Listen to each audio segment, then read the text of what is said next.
Welcome to the latest in Bright Green's interviews with this year's candidates for the Green Party executive elections.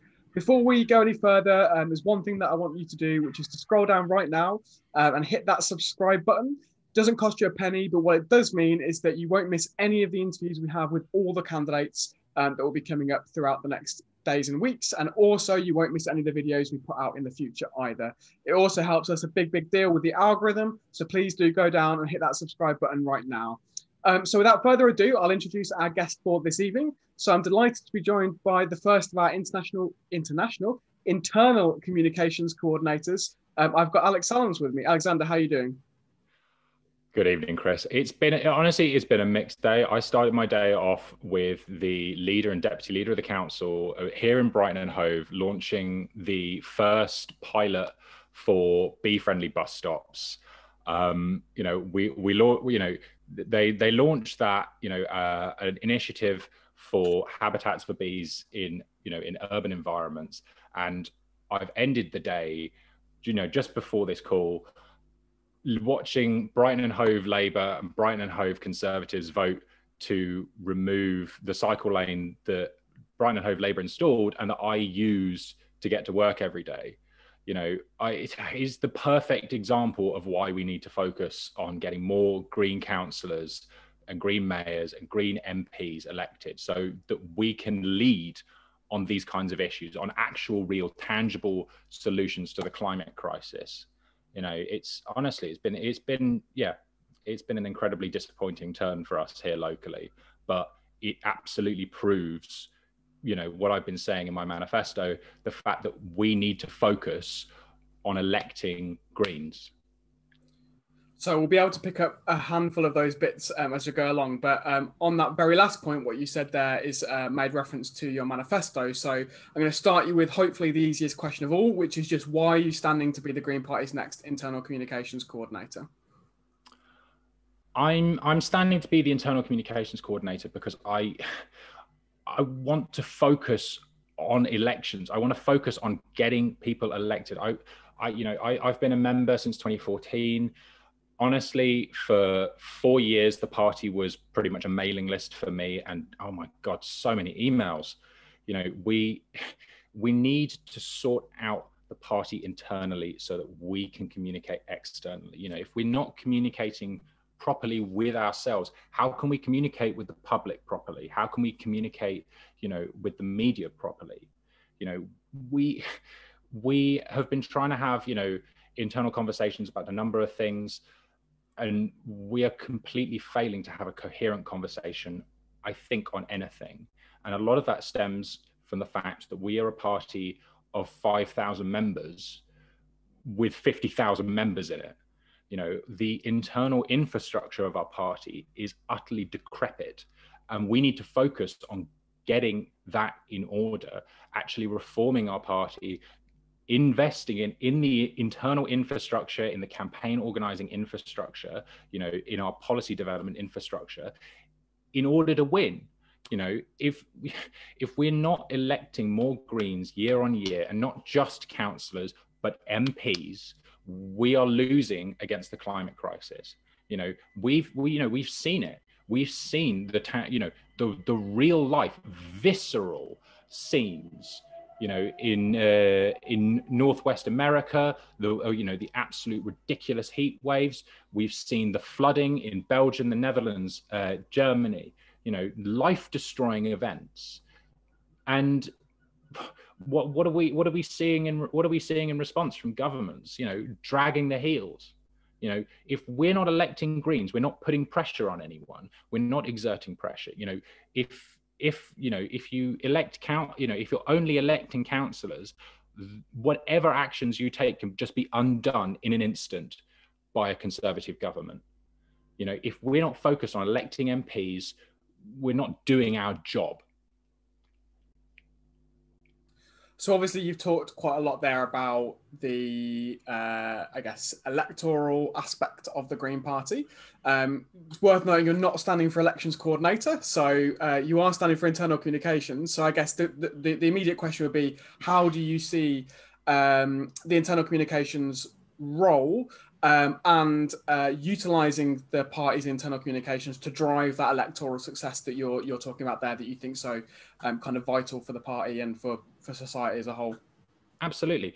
But the thing about the internal communications coordinator is, our members, our members are our biggest asset, but let's be honest, not everyone is paying attention to what is going on at GPEX meetings. Not everyone is watching that. Not everyone is, getting all of the emails that say, your field organizers, your party chairs, they're getting. The internal communications coordinator has an absolutely vital role, and a role whose ball has been dropped, quite frankly, by previous generations of GPEX, in actually communicating with the members, getting the members on board, organizing the members in order to get better campaigns, in order to get more organized, in order to get our activists where they need to be, in order to get our activists and members doing what they need to do to make bigger and better campaigns.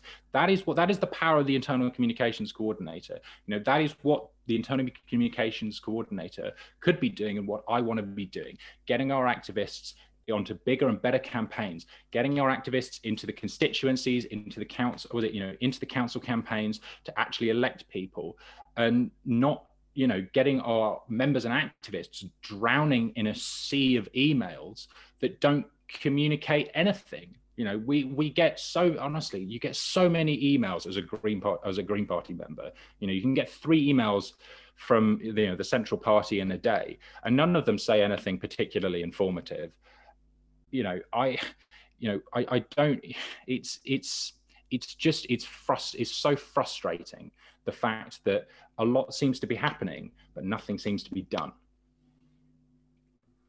So I guess you've kind of touched on a few things there, and I'll pick up the emails thing shortly, because I think lots of people will be keen to hear your views on emails. I think you've made some of those views pretty clear. But I guess in terms of the point you're making there around utilising the party's internal communications to mobilise members behind election campaigns and so on. Now, I think most people would agree that the Green Party is pretty behind the times when it comes to using tech for that purpose.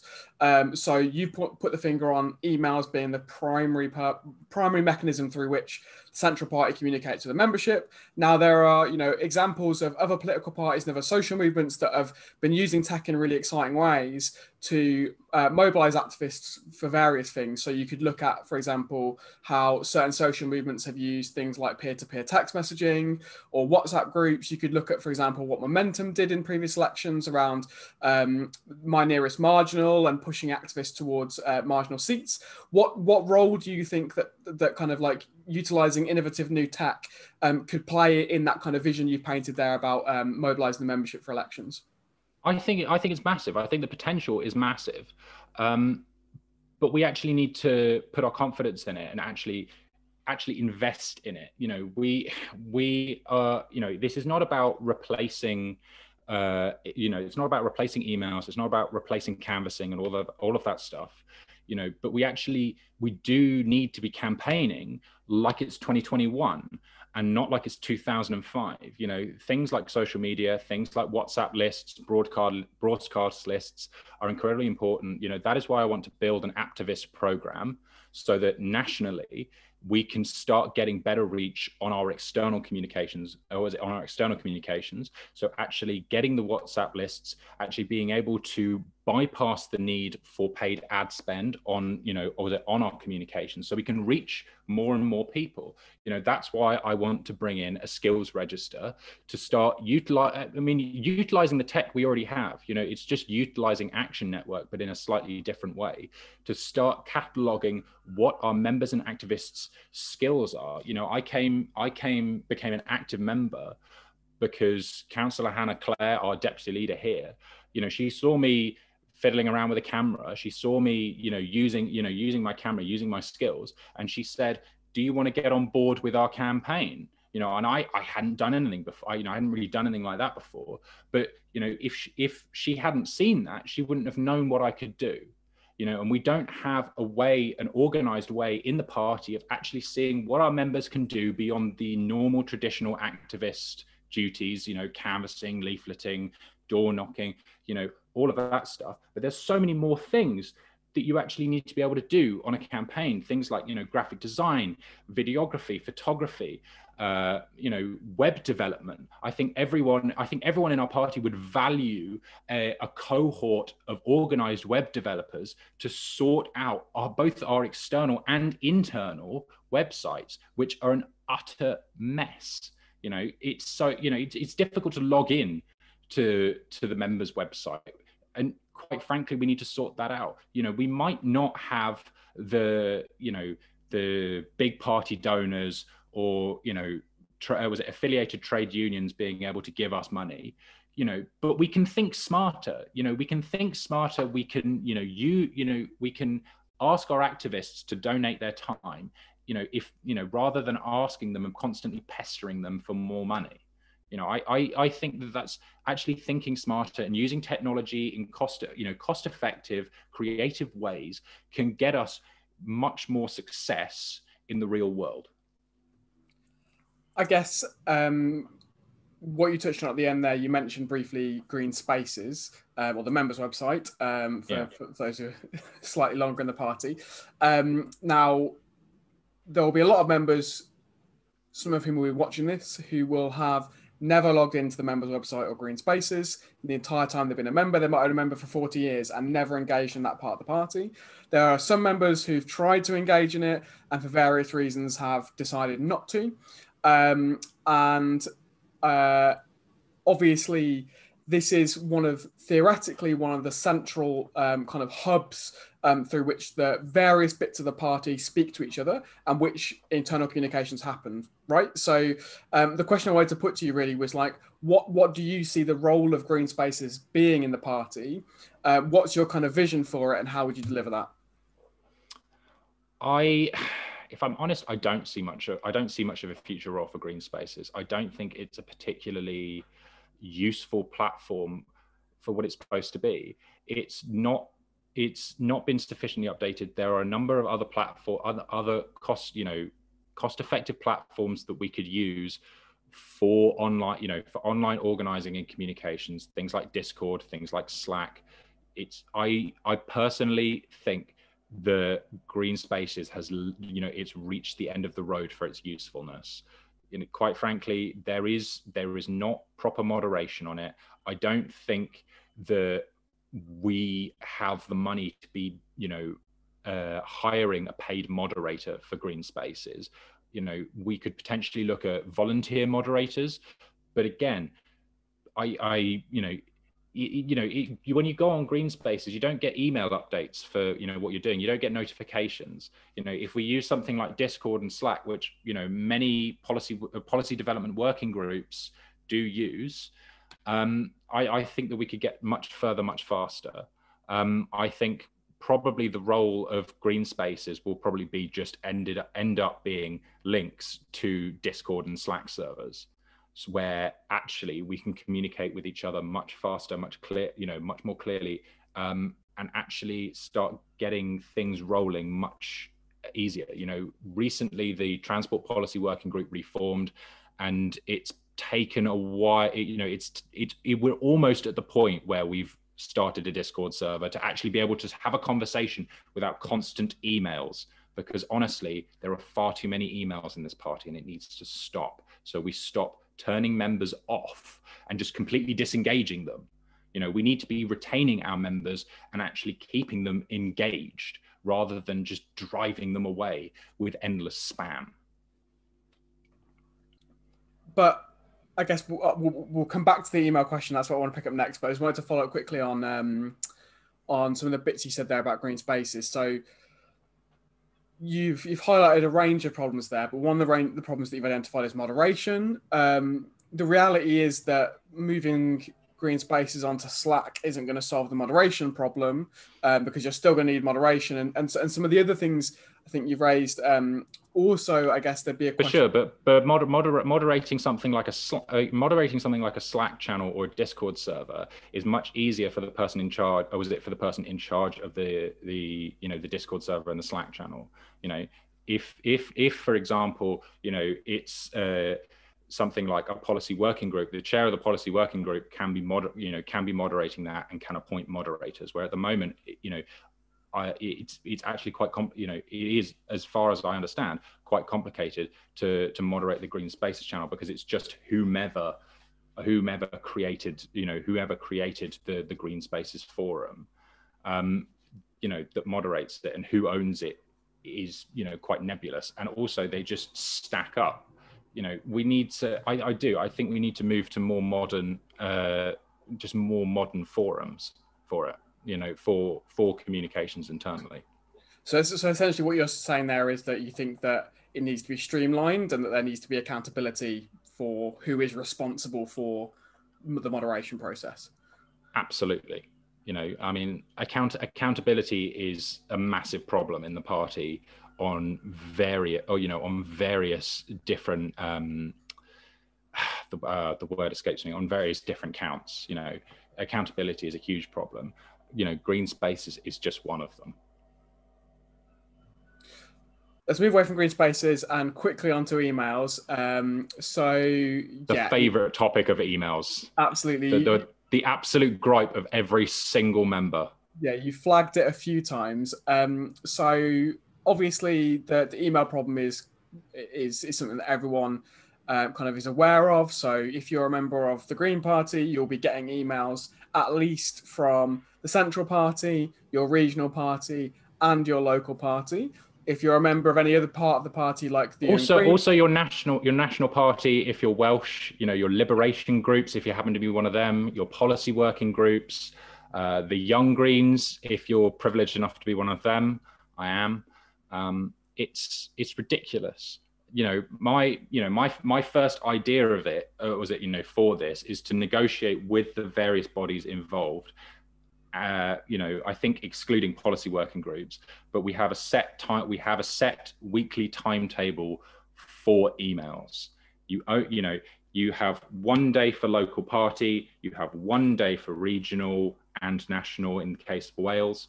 You have I think you have 2 days for the national party, you have 1 to 2 days for the national party, and then you have liberation groups and say Young Greens, and then the weekend for everything else. We need to stop turning people off, because people unsubscribe. It's not a rare occurrence to hear people say that they've unsubscribed from national party emails because there's just too many of them and they don't give you anything useful. It's not uncommon to hear elected councillors say that they've unsubscribed from the national party completely, that they're just not engaging with it at all. And that is a sad state of affairs, and that is something that people need to be held accountable for the fact that they have completely disengaged complete swathes of the membership purely by just spamming their inboxes and not actually providing them with any useful, engaging forums to get involved with the party. It's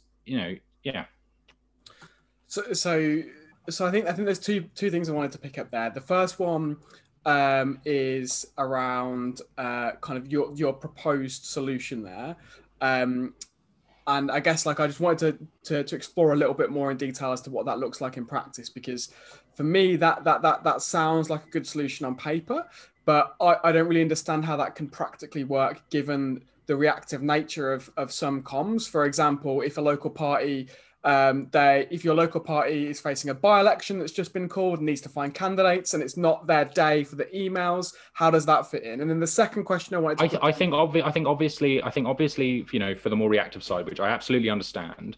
One, I think that there are a lot of things that don't need to be an email, and I think this is where we use things like WhatsApp broadcast lists. Obviously dealing with the data protection implications, thereof. I think a lot of things, they don't need to be an email. You just say we're having an action day, a quick action day here and there. That doesn't need to be an email. You can send that out, through a text. It doesn't have to be a long, a tiny email that just comes out. We can use other digital forums, rather than emails. But also, I think if you had a by-election, I think that's fair to be able, to be honest, to be able to be sending, more emails to get that, but not every week. Not every week you get three emails, 3 emails a week from your local party, because they just get lost.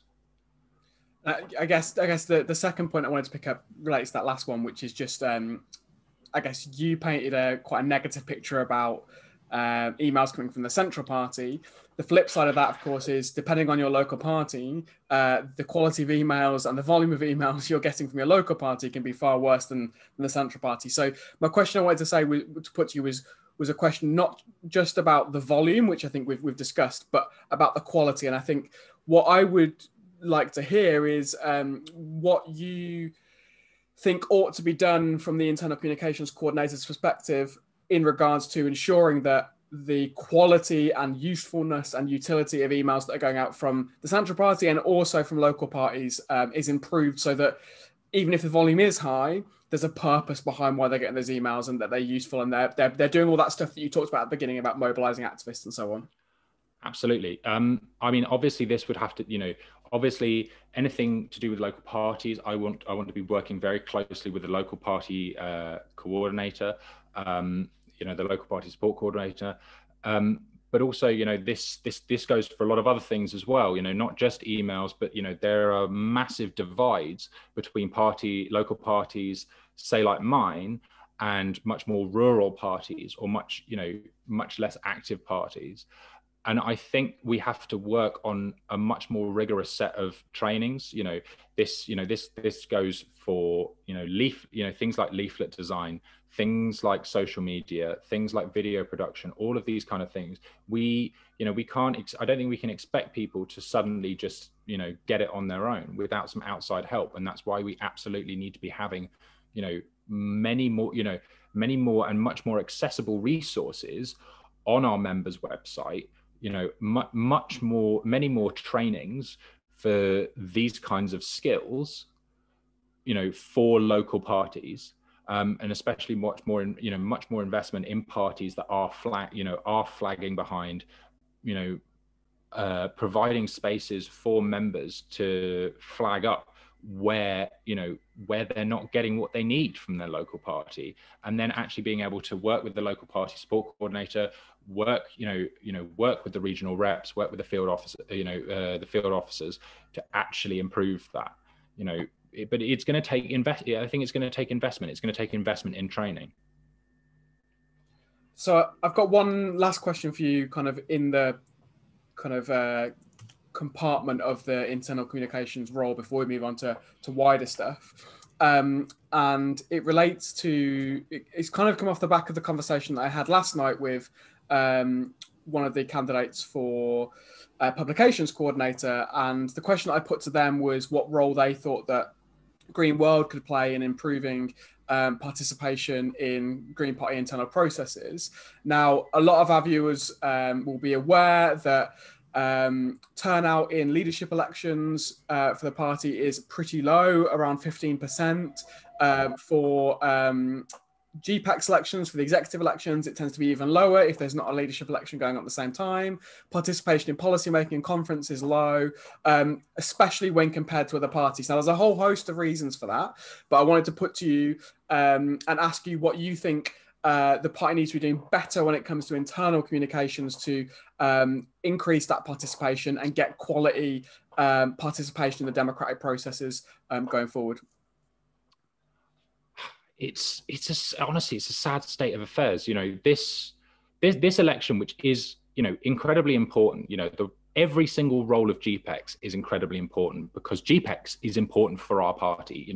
It is, these GPEX elections will define the run up, and the GPEX elections next year will define how our performance in the next general election will go. They will define whether the groundwork is done so that we win MPs. The internal communications coordinator, quite frankly, I think Green World needs to actually cover the internal goings on of the Green Party. We do not have media that cover our internal politics the same way that other parties do. You know, I was speaking with a friend, I was speaking with a journalist friend. You know, people in mainstream publications, they get one third party article a year. You know, that is why, you know, publications like Bright Green and Green World are important, because they actually cover us. You cover what we're doing, both internally and externally. You know, I think to actually engage people inside the party, what I want to be doing is actually talking about it more, talking about what is going on, talking about what is happening, you know, what the decisions that GPEX is making, you know, reminding people that yes, no, conference is a thing. This is how conference works, but also talking to them differently, not just text, actually talking through video, you know, actually embedding video. You know, if we are going to have emails, embed video in them, get someone to talk to them, you know, actually, engage people, speak with them more. You know, I think it's going to be honest. Not everyone is going to read the entire, an entire email about conference, but they might watch a video about it. They might, I don't think people want to disengage with the party. You know, they've made that decision. They've joined. That's a pretty interesting decision as far as most people in this country are concerned. You know, most people don't join a political party. You know, you have to be pretty. You have to be want to do something in order to actually join a political party. And I think there's so much scope for getting involved in the Green Party. We actually have to talk about it. We have to explain it as well. You know, if you don't know someone who knows what's going on in the Green Party, you can be so easily lost and so easily disengaged. You know, how does conference work? Who knows? Who knows if you don't have a friend that knows, who is willing to explain it to you or sit you down? You know, if I log on to the members website, what is the relationship between the various random, almost seemingly randomly organized Green Party governance bodies? I don't know. You know, where is the infographic that actually explains how GPRC works with GPEX and what on earth those acronyms mean? I don't know. You know, actually investing in our internal infrastructure, actually explaining things in, attempting to explain how our constitution works in like layman's language, I think that could go a long way. Okay, we've talked quite a lot about internal communications, but of course, when people are voting this summer, when members are voting this summer, they won't just be voting for you or whoever wins the internal communications coordinator election. They'll be voting for not just you as an internal communications coordinator, but as a full member of GPEX that will be speaking on, voting on, deciding on huge issues and well beyond that kind of role. So there's a few sort of more general questions that I wanted to pick up on. The first of which is obviously there's been a lot of change in the Green Party, a change in the Green Party's fortunes in recent years. What do you see as the kind of main challenges and opportunities that the party faces right now? I think the main challenge, goes back to what I said earlier. We are a party of 5,000 members with 50,000 members, and a lot of our other problems stem from that. I think maintaining our focus in local elections on winning MPs, making sure that our electoral strategies coalesce. I think on actually investing in our accountability structures and in our disciplinary structures. I think that's an incredible, I think that's going to be a huge challenge, so that we can clear the backlog in disciplinary complaints, so that we can actually hold our members accountable. And I think figuring out what the party is for, I think figuring out whether we actually want to, whether we want to be a part, whether we want to be a party that actually makes change on our own, or whether we want to, stand down for other parties, be a pressure group, all of that nonsense, or whether we actually want to get on with the business of winning MPs. that is, that's what I'm here for. I'm not here to, to muck around. I'm here to, I actually want to get the job done. I want to win MPs. I'm tired of every single election going into account and coming out one MP. It's great. It's lovely. It's lovely to watch it. I get to watch it, at the Brighton Centre, but it's, you do remember that it's only one out of 650. We're not making gains. We could have made gains over the past 10 years, and it's not happened. And it's not because the public don't like us. It's not because we couldn't have, and it's not because of the electoral system. The electoral system is a barrier, sure, but other Green parties in first past the post have won more than one MP, and they've won more. They've won their first MP. They've started winning more. We could have looked to the Canadian Greens, where they won their first MP. Where was their second MP? Well, it was next door. They won that. They spread out from there. Where was their third MP? It was in a reasonably similar location. We need to keep this. We need to keep this focus. We need to be ruthless. We need to get the job done. We need to, yeah. No, yeah. You've hinted at it a little bit there, but the next question I wanted to put to you is, where do you think that the Green Party is going wrong strategically at the moment?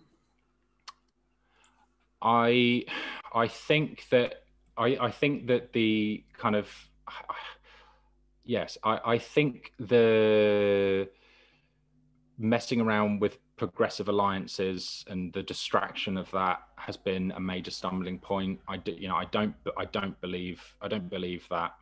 I don't think that we should be focusing on, getting Labour and Lib Dem MPs elected. I think that we should focus on us.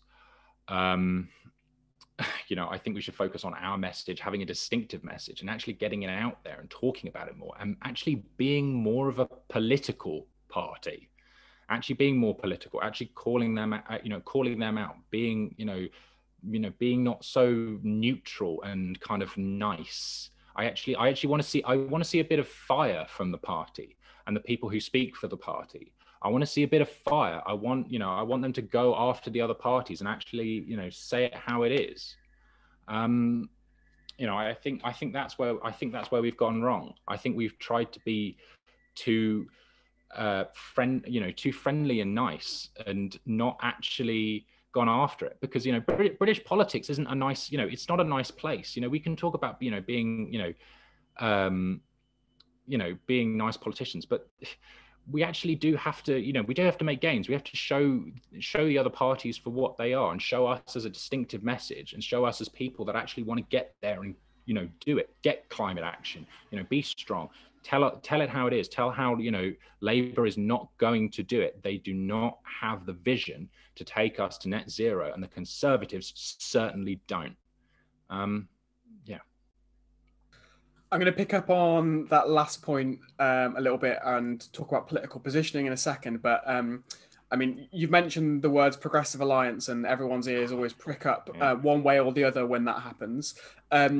So I guess there's two things I wanted to ask of you. The first is quite straightforward, which is the Green Party in its history has never stood a candidate in every parliamentary constituency. So the question I wanted to ask you is, if the party is not standing a full slate of candidates, and you might say, well, there should be, then surely there's an argument which says, well, if you're not standing a full slate of candidates, you should be selective about where you stand them and try and get better people elected. The second question I wanted to put to you is, I'm sat in Oxford right now, and Oxfordshire County Council, for the first time in its history, does not have a Tory administration. As a result of this May's local elections.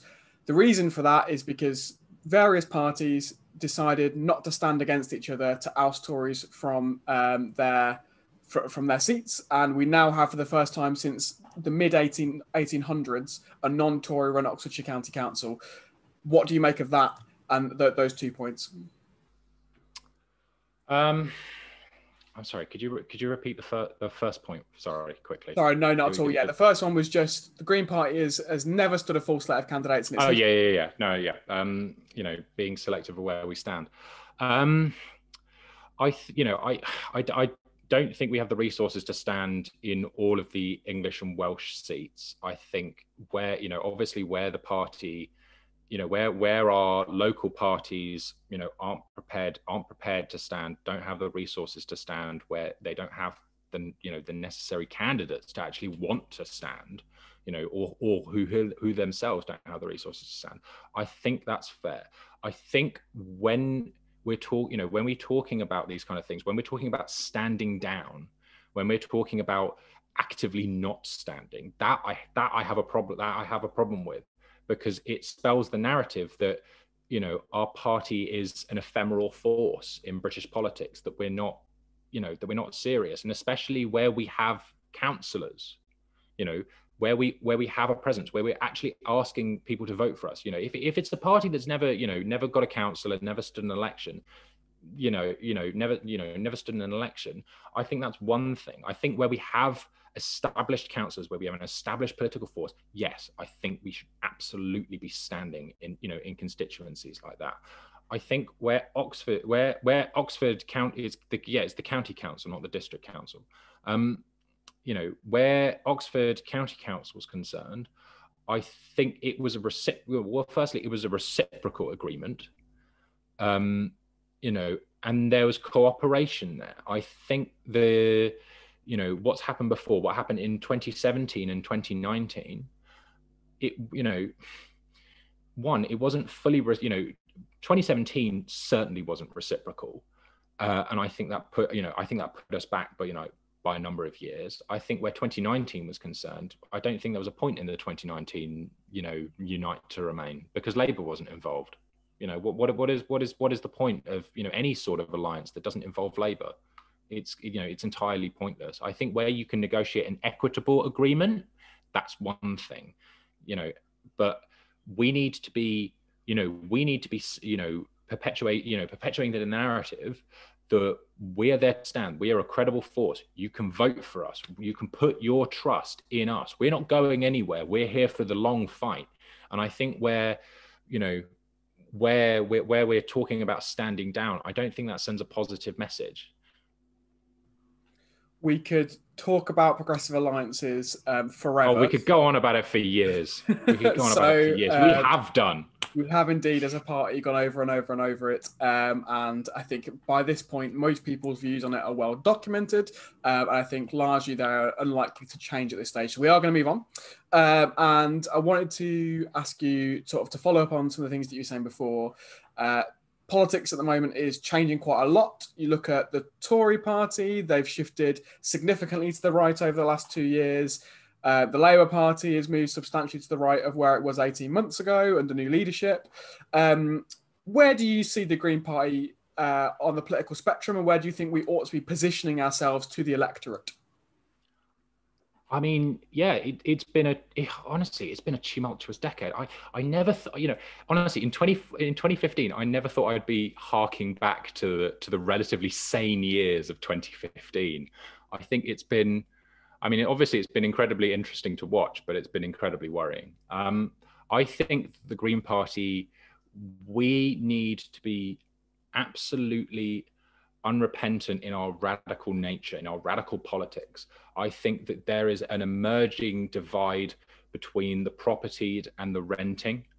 I know where I am on that divide. I face the prospect of a future where I will never be able to buy a house. I will never be able to own, substantial property, have substantial capital, and have substantial stake in the society. I face the prospect of, having to pay a landlord for the rest of my life, in order to have a home, because, there isn't the mass building of council housing. There's always that question of, are we a socialist party? Should we be talking about socialism more? I think one of the Green Party's strengths is that we don't have the cultural baggage, that say the left wing of the Labour Party does, and the Labour Party in general. I think that we have the ability to talk about left-wing politics and talk about left-wing talk about socialism and talk about environmentalism in a way that doesn't bring up that reds in the bed, scare. We can talk to people, we can talk to places, that have voted conservative for, decades. And we can talk about these kinds of ideas: universal basic income, building social housing, things like rewilding, investing in public transport, in common assets. We can talk about them in a language that the Labour Party never can. And we can talk to people and convince voters that the Labour Party never can. I think that we have the potential to unite a very interesting, specific, cross country, rural and urban voter coalition that the Labour Party never could. And I think that we have the lack of long-term cultural baggage allows us to campaign in places that the Labour Party can no longer campaign or could never campaign. And I think that we absolutely have to take full advantage of that. I guess the question I'd put to you on that is, you've kind of described there and it's a description that I agree with, of kind of one of the fundamental fault lines in politics and in economics today is that question of property ownership. But then at the end, you've talked about uniting a coalition of voters, and I guess there'll be some people who will be watching this who will be in areas where they have ran successful campaigns to get councillors elected in wealthy areas with former Tory voters, the vast majority of the area being homeowners. And then there'll be other people who will be in areas where, like, for example, I'm a councillor in Oxford. The area I represent has a substantial over 50% of its residents are in private rented accommodation. Now, how do you wed together a narrative that works for those two sets of voters? Because there's an argument which would say, crucially, one of the things that undid Labour in 2019 was this issue about that increasing divide between those two groups, because you have a high and strong Labour vote in urban areas where you have significant portions of young people, of renters, of people without property, and then you have areas like the quote-unquote red wall, which the core voter base is increasingly becoming white pensioners who own their own homes. And that was the undoing of Labour. I guess the question I would put to you is how you unite a coalition of divergent interests like that, like you described. I think it'd be incredible. Well, I don't pretend it's going to be easy. I think it's going to be incredibly difficult to unite people like that. I mean, the thing that we have is, we have the common crisis. People in the red wall are going to suffer just as much, if not more, of the effects of the climate crisis, of the effects of austerity, as people, in places where you and I live, in high renting urban areas. They are different. Surely, they are different effects, but they are still effects. And actually talking about how we repair communities, how we invest in communities, how we invest in our democracy, because that is something, that is a narrative which we talk about, actually, investing in our democracies, changing the way that our democracies work, making them more participatory, investing in communities, not devolving power to communities, in order for them to help, not, have to, beg to Westminster for money, but actually be able to have the power themselves, not devolving power, but seating power where it belongs, giving power back to people. Where we talk about, the renting and the property, I think that we have to tell people hard truths. Being a landlord is not a job. It's not. Actually having these conversations with people, investing in community, investing in social housing, in our social assets, and in our society, those are things that we can talk about. And absolutely, and I think those are things that, things that people are prepared to accept. the fact that we need to invest in our society, build more social housing for people, not for private gain. I don't think people in the Red Wall, in Red Wall communities, in traditionally, those white working class communities, I don't think they, would like the fact that, there's mass landlordism, that, that the money is being accumulated in the hands of the few. It's not that long ago that they voted for that slogan, the many, not the few. There may have been a lack of credibility in that, after a while, but I think that's something that I think that's absolutely something that we can talk about, and talk about it credulously, with credibility. I've got one final serious question for you before I finish on a lighter one. It's a question that I've been putting to all the candidates, because these Green Party executive elections are happening in a context where, to put it politely, the party is in a state of turmoil. So over the last sort of 8 to 9 weeks, we've seen 3 members of the executive resign from their positions. Now, it's not rare for GPEX members to step down midway through the term. What is rare is for them to happen so close to each other, and for them to be seemingly, some of them at least, around a similar issue. We've also had Jonathan Bartley resigning from his co-leadership position, taking effect in about 10 days' time, and Sian Berry saying that she's not going to be restanding for the leadership in the by-election triggered by his resignation.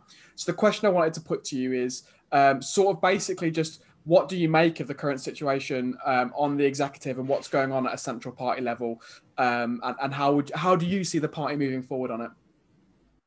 I think it's incredibly troubling. I think we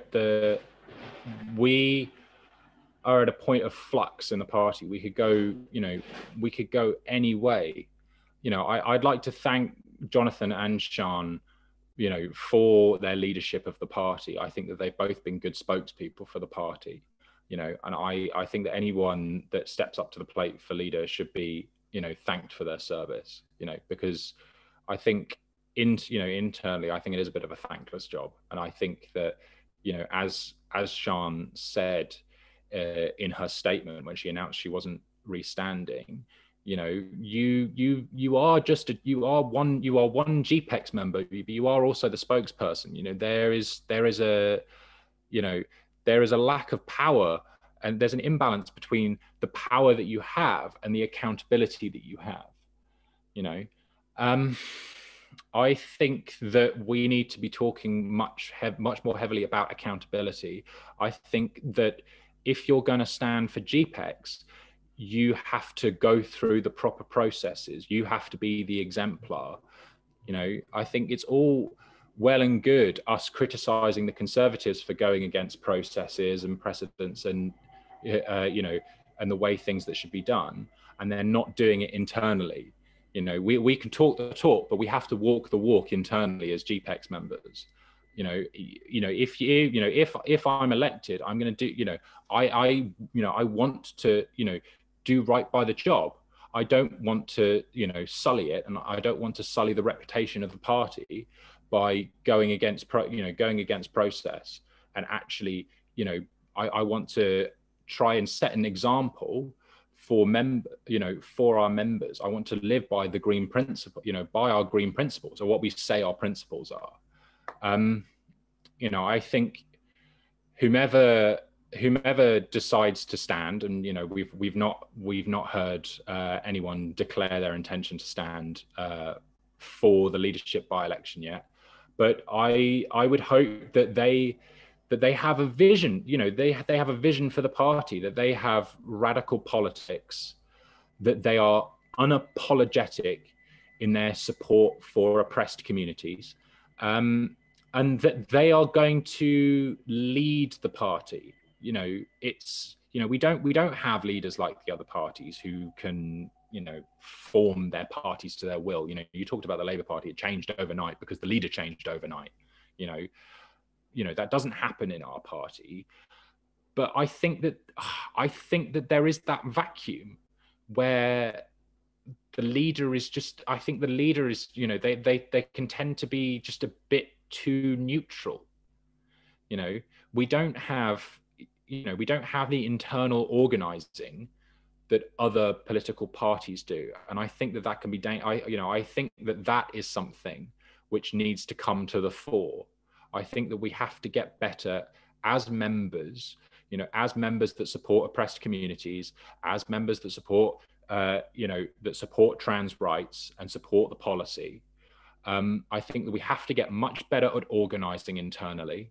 I think that we have to get much better, at maintaining the party's credibility on these issues, and much better at talking about it. Actually, talking about these things, talking about the internal processes, and and how we're going to make that change. You touched on it and alluded to it a little bit there at the end, but obviously, and many viewers will know that a significant portion of a significant chunk of the reason why we're seeing quote unquote conflict in the party, or we're seeing people not standing for re-election, resigning and so on, is over the issue that you mentioned right at the end there, which is trans rights. So obviously the Green Party's position on trans rights and LGBTIQ plus rights more broadly is very clear, and has long been supportive of them. And in recent years, there has been a certain group of members who have been pushing back on those policies. No, they haven't been pushing back on it. They've wrecked a significant number of conferences. They've completely filibustered the policymaking process. They've turned our conferences from actual serious debates on policy into talking shops that don't get anything done. The amount of good policies that just haven't gone through, amendments to the gender balancing of the leadership, which I've co-proposed a number of times, just gets completely chucked on the waste paper basket of policies, because we have this debate every, for the last, what is it now, 3-4 conferences. The matter is settled as far as I'm concerned. This party is an unapologetic ally of the trans community, of trans people, and of trans rights. Trans men are men, trans women are women, non-binary identities are valid. We have had that conversation. It is done, as far as I'm concerned. So you've been very forthright there, but the question that I wanted to put to you was just that. I'm sorry, yeah, I interrupted you. Not at all. So the question that I wanted to put to you was, though, that because the executive isn't elected in one go, it's elected in halves. Whatever happens in the elections that are taking place now, if you are elected, you will be sitting around the table or a Zoom call or whatever mechanism it will be on, with other members of the executive who fundamentally disagree with that position that you just outlined, and approach this from an entirely different perspective, and don't even see this as an issue around trans rights, and frame it in entirely different ways. Now, the question I wanted to put to you was, how do you see yourself working in that context and working to move beyond the party, beyond this conversation, which you've said that you think should be done and finished? Well, we are not a whipped party. We are not a part. We're a party where I think we have the veneer of discipline because of the code of conduct, because our code of conduct is so dysfunctional that we can't have these conversations without vexatious complaints going to the disciplinary committee. I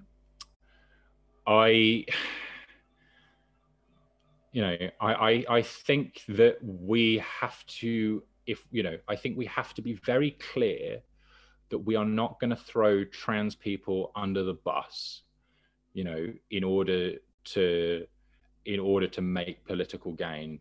I think we have to be very clear about that. I want more than anything to just, I want more than anything to just say, we're going to focus on, getting MPs done.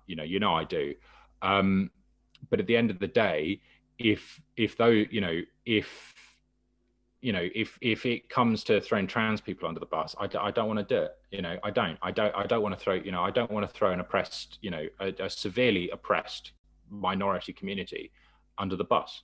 That's unconscionable. I don't think that we should be doing that. I think quite frankly that we should be, leading, we should be leading on this issue. You know, we should be speaking up for them. We should be speaking up for the oppressed. We should be doing what the Green Party is doing and having the conversations that nobody else on the in the British political system is having. You know, we were the anti-austerity party. We were the lone voice against austerity for so many years. You know, it's only a decade later that other parties have come around to, oh, wow, maybe austerity is not a good thing. You know, we should be the unapologetic party campaigning for trans rights. You know, I think if there are members that, you know, particularly don't want to have that that don't feel able to have that conversation without making the party a hostile place for trans people, you know, then I think that they need to reconsider their membership. If they can't have that conversation without making the party a hostile place for trans people, if we can't have a civil debate, you know, there are a lot of people saying, let's have a civilized, cordial debate, but that's not what it was. You know, that's not what it was like at conference. That's not what it was like at at spring conference. It wasn't civil. It wasn't polite. It wasn't cordial. You know, if you can't do that, if you can't have, you know, that conversation, and like, you know, I've not, or, you know, I didn't grow up knowing what a trans person was. I did not grow up knowing you know, anything about trans rights. You know, I didn't grow up in a particularly progressive community or in a family that knew what trans people were. You know, I've had to explain to my mother what pronouns are and how that works, and, you know, things like non-binary identities, stuff like that.